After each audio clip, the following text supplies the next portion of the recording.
5 current favourite bush knives, from 5 to 1 in order of preference. These are the knives that I enjoy the most taking out. Number 1 is my most used, number 5 is now my least used. I'll talk a bit about them, but I'll try and keep it brief. Enjoy the video. Number 5, the Gerber StrongArm, a very good stainless steel multi-purpose knife. It's 420 HC stainless steel blade, a enclosed tang on a sort of polymer rubbery handle. Very well made, very well abused knife that has taken everything I have given at it and yet continued going. The similar but Chinese made Bear Grylls knives, the one that I had snapped during a test that this one passed with flying colours. Very good bush knife for general use, survival, perhaps even a bit of hunting. Good shape, nice belly, drop point, reasonable tip. A tad on the non-unique side, so it just feels a little bit, well, I wouldn't say generic, but sort of a bit more basic than some of the others. Doesn't really excel at anything, but does everything quite well. Gerber StrongArm, number 5. Mora Bushcraft Black, number 4. Spoken a lot about this knife. Probably the most hours on a knife out of all my knives. Most comfortable handle out of all these knives. Single finger guidance, the rest you just do what you like, as a handle should be. Enclosed stick tang, I'll always prefer an enclosed tang. I know a stick tang isn't ideal, but an enclosed stick tang I prefer to a exposed full tang, to be honest, because my needs don't really need hugely full tang knives, so I'm not beating the heck out of them. This is ridiculously sharp carbon steel. I think Mora's carbon steel is about the equivalent of 1095, perhaps 1075, but somewhere close. Very nice clip shape, absolute zero Scandi. Put on it by myself. It comes with a micro bevel, but I got rid of that because, again, my uses are finer rather than more brutish. I do my chopping with an axe.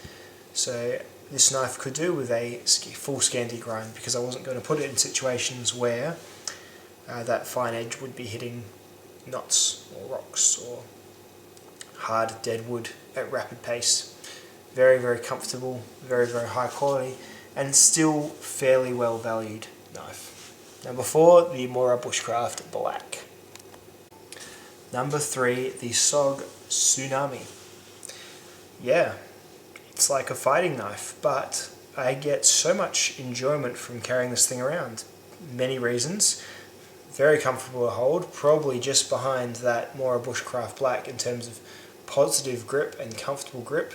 That teardrop shape just fits perfectly in the palm. Secondly, the blade looks cool. Looking cool is a crucial part. Oh, hello cat. There goes the cat.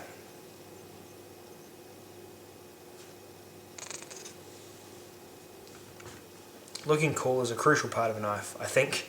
Not crucial, but definitely a desirable feature. And this high polished stainless steel certainly looks cool. The Tanto point, I don't know, I haven't had any issues with this hindering any sort of bush tasks so far. Albeit I'm not a hunter, but apart from that, I can't really see how having a separate little pointy part here really makes it any different than if this had just trailed up without stopping for the little corner there. Perhaps if I ever gut out an animal, that might change. But for now, it is really nice to have this reinforced tip because it's a very strong tip. It's quite a thick knife, has some very savage jimping there.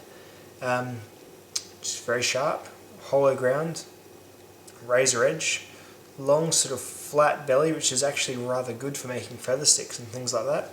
Has a flat spine, so it will strike a ferro rod. Positive guard, so when using that stabby tip, your hand won't go up onto the knife. Very well thought out blade. And I didn't think I would like it as much as to put it above the Gerber and the Mora, but I really do.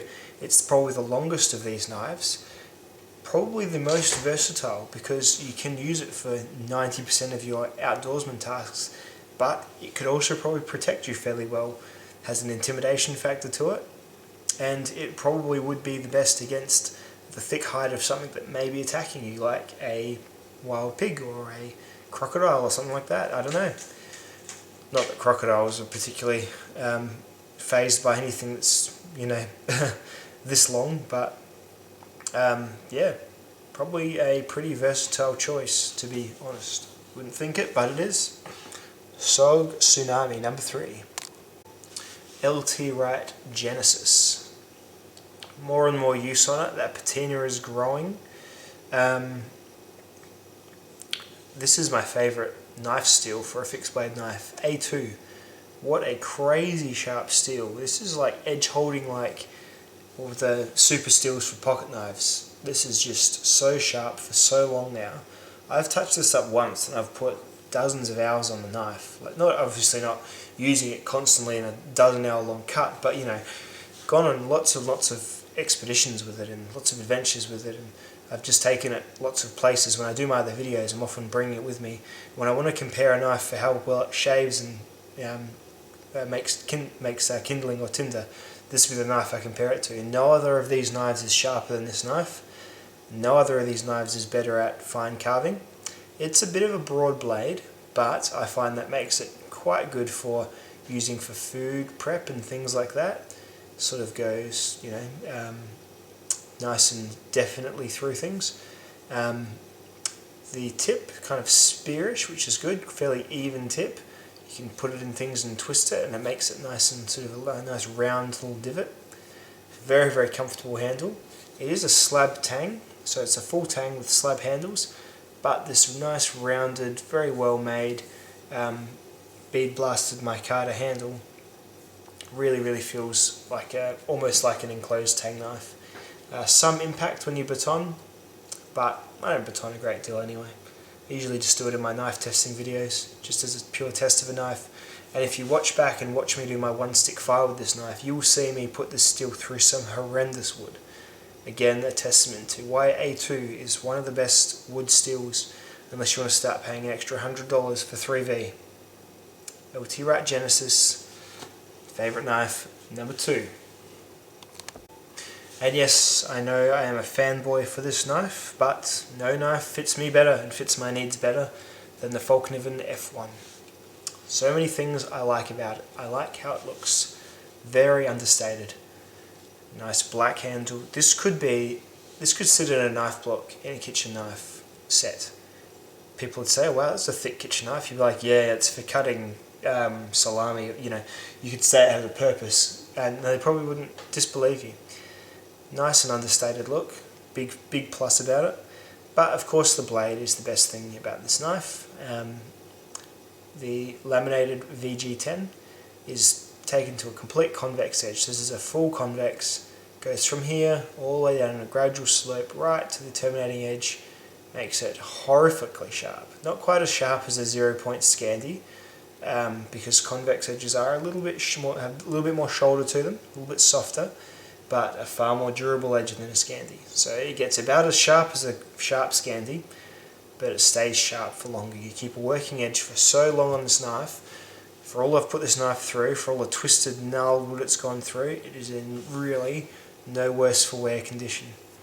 The handle is fairly comfortable, not as comfortable as the Mora Bushcraft Black or the SOG, because it's just a little bit short for me. My hand kind of just, if this was a little bit longer and the heel of my hand didn't cover over that end, then this would be perfect. But there's many reasons why this is my favourite knife. A lot of them are to do with how well designed it is, but a lot of them are also to do with just what I've done with it and what I've been through with it, and just what it's done for me, and just how well proven it is.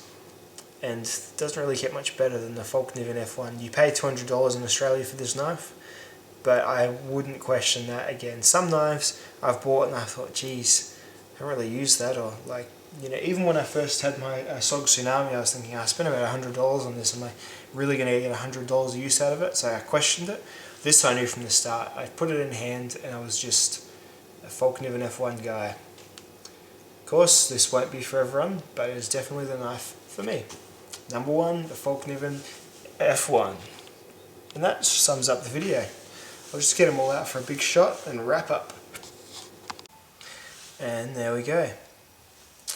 Favourite, number 2, 3, 4, 5. All of these, I have a lot of knives by this point, so all of these are exceptional. They really, really are.